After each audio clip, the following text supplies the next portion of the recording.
Hello， 大家好，我是梁夏，不是梁虾。就在刚刚，官方公布了4.3上半卡池信息，将于本周三更新这个4.3版本。全新角色纳维亚以及我的老婆神力灵华也迎来复刻了。这期视频呢，给大家聊一聊这期卡池以及抽取建议啊，有帮助到各位，希望给点赞支持一下。至于一个硬币是10经验，同视频对转发请的比较大，帮忙转发一下吧，不用真的转发，退回来就行了。同时还有5经验拿，谢谢。卡池的4星陪跑角色有坎蒂斯、罗莎莉亚、砂糖。武器方面就是各自的专武，还有5把卧龙凤雏的4星武器了。老样子，先从4星角色说起吧。第一位坎蒂斯，4星水元素辅助角色为主的，主要依靠大招来给战场角色提供水附魔的增伤。按照目前的角色来说，水附着增伤需求非常低啊，这也导致了坎蒂斯这名角色非常冷门了。推荐培养这名角色就是真爱，或者说整活玩法还是很不错的，只能说等待一波未来可期吧。而罗莎莉亚呢，开服了老牌4星角色了，可以给战场角色提供暴击加成以及满命能捡物看啊，可主 C 可副 C 可辅助，但是呢还是推荐辅助，毕竟嘛4星给的数值都比较少，5星输出个别都不太够，比如说4星了很难的。在辅助方面搭配灵华的涌动、神罗望星，算是神鹤的下位替代吧。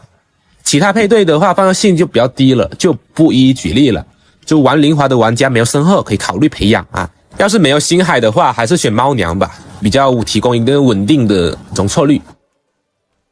而砂糖同样属于开服角色，随着角色越来越多啊，望叶和温迪的持有率也是非常高，导致砂糖就业环境就在缩小了。不过它作为一个可以给队伍提供高额精通加成、满命还有额外增伤，自身还是风元素可以带风套减抗嘛。巨怪方面其实我感觉就更像是主打控制为主的，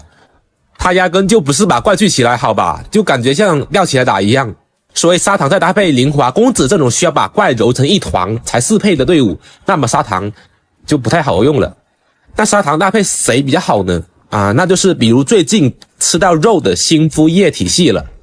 最后一个位置可以选择温迪望叶，当然也是可以用砂糖的嘛，毕竟星海配对不需要把怪聚得多近，毕竟是远程法器角色。对于刚入坑没多久的玩家来说没有望叶温迪，砂糖在前中期还是非常好用的，毕竟能聚怪为主的角色屈指可数啊。比如前期你有抽到记忆长章，有砂糖，少量堆点精通打到感电或者说扩散什么的，伤害都是乱杀的，可以说在前期单主 C 也问题不大，主打就是一个扩散打伤害。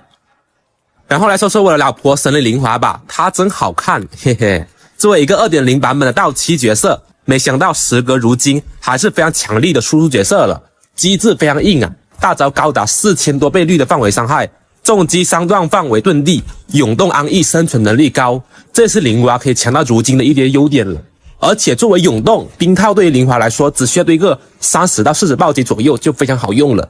相比其他暴击需要70-80来说差距还是不小好刷归好刷主要还是看脸，毕竟一些玩家可能刷个大半年都刷不到一套好的冰套就是30到40暴击左右的爆伤200多的一个情况，也刷不出来，也是常有的事。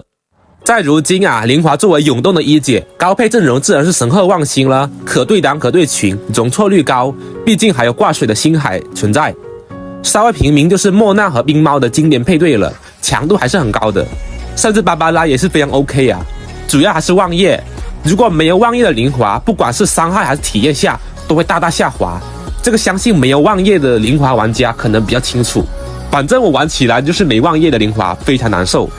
说白了，要不要抽灵华就是在你有没有望叶的情况下去考虑，有望叶那么抽取程度还是很高的，如果没有，我在一定程度下还是不推荐你们去抽取它了除非真爱。至于纳维亚还没有正式上线，简单来聊一下吧。按照前章给出的信息，官方给出定位是一个依靠结晶防疫提供弹药，依靠战绩打出超高伤害的一名角色了目前延续输出角色来说，基本就是靠大招为主的嘛，像女仆、一斗都是。而作为战绩输出的为主纳维亚，我是非常看好的。根据技能描述，命中单个敌人的时候，纳维亚的伤害会更高，也就是说纳维亚打 BOSS 会更猛一点，大招起到一个补充弹药的作用，来让纳维亚战绩打出爆发的输出角色了目前想到配对就是阿贝多、五郎，最后一个位置带星海提供结晶，顺便还能治疗讨龙星海嘛，纳维亚是主吃攻击力的，收益就很大了呀。以及还有全新圣物的一个治疗增伤套，好像新还可以用，就是不知道4000元对比会哪个好点。而纳维亚的专武造型类似月毛，黄金加强版月毛是吧？主词条经典22暴击以及674的白值，特效无门槛攻击20%加成，产结晶反应可以提高战绩伤害18%，最多叠2层，吃满就36咯，非常适合战绩为主伤害的纳维亚使用。这把武器除了纳维亚，其实就没几个能用的啦。本来大剑角色就比较尴尬了，靠战绩输出的几乎就是没有，只能说抽给纳维亚用咯。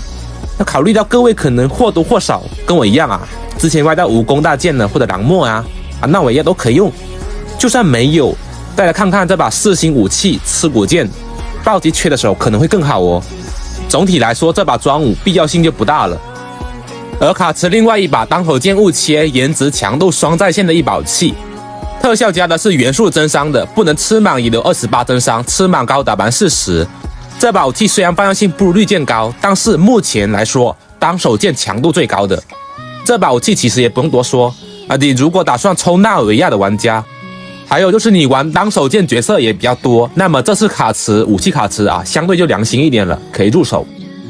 至于4星武器方面，老玩家表示用不到就是用不到。蒙云之月和2王王是一样的属性啊，根据队伍大的能量来提高大的伤害的。考虑到是限定武器，强度还是一般般的情况啊，大佬用不到，萌新抽不着，也是很尴尬的2把武器了。